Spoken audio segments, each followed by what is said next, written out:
তো প্রিভিয়াস ভিডিওতে আমরা দেখছি হচ্ছে পটেনশিয়াল এনার্জির বেসিক্স। আজকে আমরা দেখবো যে বিভিন্ন কনজারভেটিভ ফোর্সের কারণে একটা বস্তুর মধ্যে কী কী পটেনশিয়াল এনার্জি মানে পটেনশিয়াল এনার্জির পরিমাণটা দেখবো আর কি। তো সর্বপ্রথম আমরা শুরু করি গ্র্যাভিটেশনাল পটেনশিয়াল এনার্জি দিয়ে। যে আমরা জানি যে একটা বস্তুকে ভূপৃষ্ঠ থেকে যদি আমরা এইচ উচ্চতায় উপরে উঠাই তাহলে তার মধ্যে এমজিএইচ পরিমাণ পটেনশিয়াল এনার্জি জমা হয়। আসলে এটা কেন হয় তা আমরা আজকে দেখবো। তো সর্বপ্রথম আমরা একটা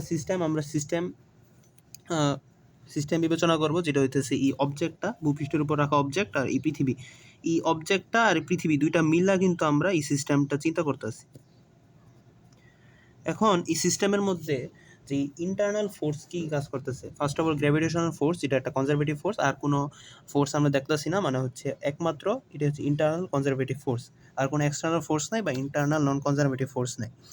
এখন এই বস্তুটা আর এই পৃথিবী যে আমরা একটা সিস্টেম কল্পনা করলাম, এখন বস্তুকে যদি আমি মানে এই উচ্চতা উপরে উঠাই তাহলে বস্তু যেমন পৃথিবীকে আকর্ষণ করবে তেমনই পৃথিবী বস্তুকে আকর্ষণ করবে।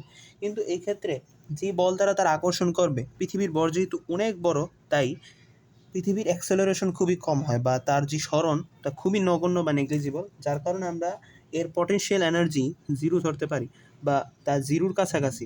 যার কারণে এই পুরো সিস্টেমের যে পটেনশিয়াল এনার্জি সৃষ্টি হবে তা এই ব্লকের পটেনশিয়াল এনার্জির সমতুল্য আমরা বলতে পারি, বা আমরা শুধু ব্লকটাকে চিন্তা করে এখানে হিসাব করতে পারবো।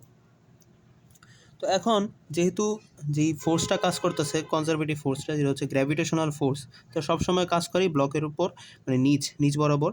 আর ব্লকটাকে আমরা এইচ উচ্চতে উপরে উঠালাম। এইচ উচ্চতে উপরে উঠালে আমাদের সরণ কিন্তু উপরের দিকে, আর বলটা কাজ করতেছে নিচের দিকে, যার কারণে কৃত কাজটা হবে নেগেটিভ, অর্থাৎ নেগেটিভ mgh। আর এটার নেগেটিভ মান, যেহেতু কনজারভেটিভ ফোর্সের নেগেটিভ মান হচ্ছে পটেনশিয়াল এনার্জি ডিফারেন্সের সমান, তাই এটা নেগেটিভ মান পজিটিভ হয়ে যাবে। এটাই হইতেছে আমাদের এই পটেনশিয়াল এনার্জি ডিফারেন্স। এখন আমরা তো দেখি না যে পটেনশিয়াল এনার্জি ডিফারেন্স তো দেখি না, আমরা তো দেখি শুধু পটেনশিয়াল এনার্জি লেখা থাকে। এটা কেন? আমরা আসলে সাধারণত এই ভূপৃষ্ঠটাকে রেফারেন্স তল হিসেবে ধরে নেওয়া, অর্থাৎ এখানে আমরা ধরে নিই যে পটেনশিয়াল এনার্জির মান জিরো। আসলে এই পটেনশিয়াল এনার্জির মান জিরো অর্থাৎ রেফারেন্স তল আমরা যে কোনো জায়গায় ধরতে পারবো, কিন্তু সেক্ষেত্রে এই এইচ যে উচ্চতাটা তার সাপেক্ষে আমাদের মাপতে হবে। এক্ষেত্রে আমরা এই ভূমিকে পটেনশিয়াল মানে রেফারেন্স তল হিসেবে চিন্তা করে এইচ উচ্চতা ভূমি থেকে মাপছি, যার কারণে এই ভূমিতে আমরা ধরে নিচ্ছি যে পটেনশিয়াল এনার্জির মান জিরো। এটাই। আর যদি এইচ উচ্চতা আমরা যদি এটাকে নিচে নামাতাম, সেই ক্ষেত্রে কিন্তু যে ওয়ার্কটা হইতো সেগুলো নেগেটিভ মানে পজিটিভ হইতো, আর পজিটিভ হওয়ার কারণে সামনে নেগেটিভ সাইন আসতো, যার ফলে এর পটেনশিয়াল এনার্জি mgh পরিমাণ কমে যেত। আর যদি এইচ উচ্চতা উপরে উঠালে এর পটেনশিয়াল এনার্জির মান mgh পরিমাণ ইনক্রিজড হয়, আর এক্ষেত্রে ডিক্রিজ হয়। তো এবার আমরা দেখবো হচ্ছে স্প্রিং ফোর্সের কারণে যে পটেনশিয়াল এনার্জি ক্রিয়েট হয়। তো সর্বপ্রথম আমরা একটা স্প্রিং, হরিজন্টাল স্প্রিং আগে এঁকে নিই। যে স্প্রিংয়ের এক প্রান্ত এই দেয়ালের মধ্যে যুক্ত থাকবে, আরেক প্রান্ত হচ্ছে আমরা একটা অবজেক্টকে যুক্ত করছি। তো এখন আমরা কি এই স্প্রিংটা, এটা হচ্ছে আইডিয়াল স্প্রিং যার মাস জিরো। তো আমরা কি করলাম যে এই ব্লকটাকে আমরা খুবই আস্তে আস্তে এক্স পরিমাণ, এই স্প্রিংটাকে এক্স পরিমাণ প্রসারণ করলাম এবং ব্লকটা এখানে আসছে। এটা কিন্তু খুবই স্লোলি আমরা এই ব্লকটাকে ধীরে ধীরে এদিকে আনলাম। এখন কি হয়েছে, ফলশ্রুতিতে কি হলো, যেহেতু এক্স পরিমাণ এটা প্রসারিত হয়েছে, যার ফলে স্প্রিংয়ের ভিতরে একটা স্প্রিং ফোর্স ক্রিয়েট হয়েছে, সেটা হচ্ছে কে এক্স পরিমাণ, কে এক্সের সমান। আর এই যেহেতু মানে স্প্রিং ধ্রুবক কে, এখন এই স্প্রিং ফোর্সের কারণে বস্তুটাকে স্প্রিং ভিতরের দিকে টানতেছে, এবং নিউটনের থার্ড ল অনুসারে বস্তুটা আবার স্প্রিংকে কে এক্স পরিমাণ বল দ্বারা বাইরের দিকে টানতেছে। এটা কিন্তু স্প্রিংয়ের উপর বস্তু কর্তৃক।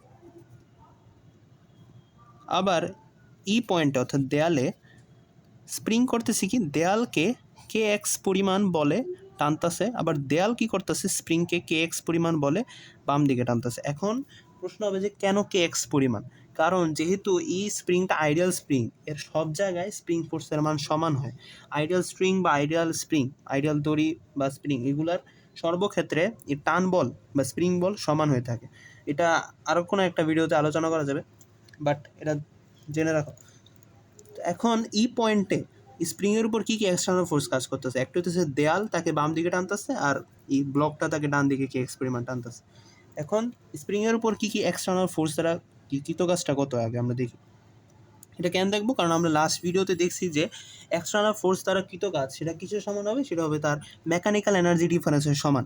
এখন যেহেতু এই পয়েন্টে স্প্রিংটা হচ্ছে স্থির, অর্থাৎ এখানে তার কোনো মানে স্মরণ হইতেছে না, তাই ই পয়েন্টে কৃতকাজকে আমরা যেহেতু স্মরণ শূন্য তাই এটা জিরো ধরতে পারবো, মানে ই ফোর্স দ্বারা কৃতকাজ। আর ই ফোর্স দ্বারা কৃতকাজ কত হবে? ই ফোর্স দ্বারা কৃতকাজ হবে, যেহেতু এখানে কে এক্স পরিমাণ কাজ করতেছে, এটা যদি এক্স পরিমাণ মানে আরও যদি স্মরণ হয় তাহলে তা হবে, যেহেতু এটা পরিবর্তনশীল বল তাই এটা হচ্ছে একটু ইন্টিগ্রেশন লাগবে এখানে, যেটা ইন্টিগ্রেশন করে আমরা খুবই ক্ষুদ্র স্মরণ, যেটা হচ্ছে তার নর্মাল লেংথ থেকে আমার এক্স দূরত্ব পর্যন্ত গেলে half of K x square, এটা হচ্ছে একটু ইন্টিগ্রেশনের সূত্র লাগবে আর কি প্রমাণ করতে। তো হাফ অফ কে স্কোয়ার আমরা দেখলাম হচ্ছে ই work done by the external force, এটা আসতেছে। তো এখন আমরা আগের ভিডিও থেকে কি বুঝলাম? যেটা হচ্ছে মেকানিক্যাল এনার্জি ডিফারেন্সের সমান। আর যেহেতু আমরা ধরছি স্প্রিংয়ের মাস শূন্য, তাই এর অবভিয়াসলি গতিশক্তির ডিফারেন্স মানে শূন্য হবে, গতিশক্তির পরিবর্তন, কারণ যেহেতু মাস শূন্য তাই গতিশক্তি সবসময় তার শূন্য। যার কারণে আমরা বলতে পারবো এই work done by the external force এটা সমান সমান হবে এই বিভব শক্তির পরিবর্তন। তাহলে কি বলা যায়? হাফ অফ কে স্কোয়ার কী হবে? বিভব শক্তির পরিবর্তনের সমান হবে। তো এই ক্ষেত্রে আমরা কি করি যে স্প্রিংয়ের নর্মাল লেংথে মানে হচ্ছে তার আদি অবস্থানে, যেখানে তার কোনো সম্প্রসারণ প্রসারণ হয় নাই, এই অবস্থানে আমরা তার পটেনশিয়াল এনার্জি জিরো ধরে নিই। আবার সেই রেফারেন্স তলের মতনই একটা কনসেপ্ট, যে আমরা এই ক্ষেত্রে স্প্রিং জি ফোর্সের মানে স্প্রিংয়ের যে পটেনশিয়াল এনার্জি সেটা জিরো ধরে নিই। যার কারণেই এই এক্স পরিমাণ যদি আমরা তাকে মানে প্রসারণ করি তাহলে তার মধ্যে হাফ কে স্কোয়ার পরিমাণ পটেনশিয়াল এনার্জি জমা হবে। সেমভাবে এটা সংকোচনের ক্ষেত্রেও আমরা সেমভাবে প্রমাণ করতে পারবো যে এর মধ্যে হাফ অফ কে স্কোয়ার পরিমাণ পটেনশিয়াল এনার্জি জমা হয়েছে। তো এটাই হইতেছে অথবা আরেকটা প্রমাণ দেখানো যায় যে যেহেতু আমরা জানি work done by the conservative ফোর্সের নেগেটিভ হচ্ছে তার ভিতর কী পরিমাণ পটেনশিয়াল এনার্জি ক্রিয়েট হয়েছে, তো আমরা জানি হচ্ছে স্প্রিং বল দ্বারা কৃতকাজ হইতেছে half of K x initial পয়েন্টের স্কোয়ার মাইনাস এক্স ফাইনাল পয়েন্টের স্কোয়ার। তো এটা যদি নেগেটিভ করি তাহলে অ্যাট দ্য এন্ড এটাই আসতেছে। আর এক্ষেত্রে যেহেতু আমরা ইনিশিয়াল পয়েন্টটাকে আমরা হচ্ছে নর্মাল লেংথ অর্থাৎ এক্স ইকুয়াল টু জিরো ধরে নিছি, তখন এটা হচ্ছে হাফ অফ কে এক্স স্কোয়ারে এসে পড়ে, যেখানে যে এক্স হচ্ছে ফাইনাল যে স্মরণটা। আশা করি বুঝতে পারছো। আজকের জন্য একটু